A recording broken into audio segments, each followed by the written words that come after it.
Do you think we'll ever get through these prophets? It's the year of the Bible. I'm Andrew Whaley. Today we are discussing the prophet Zephaniah. My guess is this is not a book you're very familiar with. My other guess is this is the only time in your life you're ever going to read Zephaniah.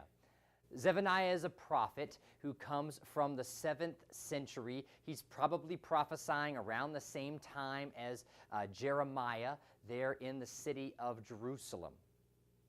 Zephaniah, we think, is writing in the 7th century during the reign of King Josiah, but sometime before Josiah's reforms of 621.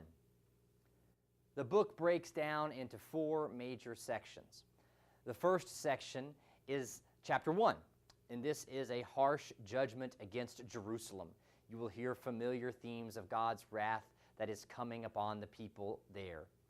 Chapter 2 is another theme you've heard before. It is God's predicted destruction of all the nations who use violence and oppression to maintain their power. Chapter 3, verses 1 through 7, we return to that first theme, God's judgment again against Jerusalem, but now there's some special language directed against the leaders of the people, for ultimately those with the power determine what happens in the land. And then all of a sudden, it's like Zephaniah does this 180-degree turn.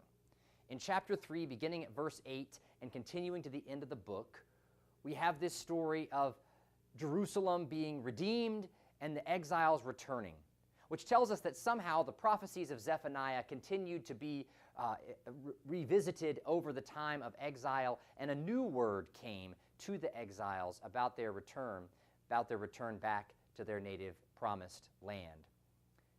As you read this book, you will find these familiar themes that we keep hearing over and over again, these themes of demise coupled with restoration. In Zephaniah, we hear this familiar refrain of the day of the Lord. This day of the Lord we've heard in some of the other prophets. God's judgment comes upon the people of Judah. God's judgment will come upon the nations of the world, those nations who use their power for violence and oppression. Now, this may sound like a destructive, devastating God. Who is this? Where did the God of the Torah go? But remember the song of Miriam, when the people make it across the Red Sea to be freed from slavery in Egypt.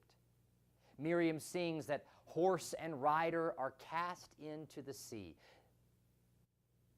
Ours is a God who will not abide tyrannical power that destroys and oppresses and devalues human life.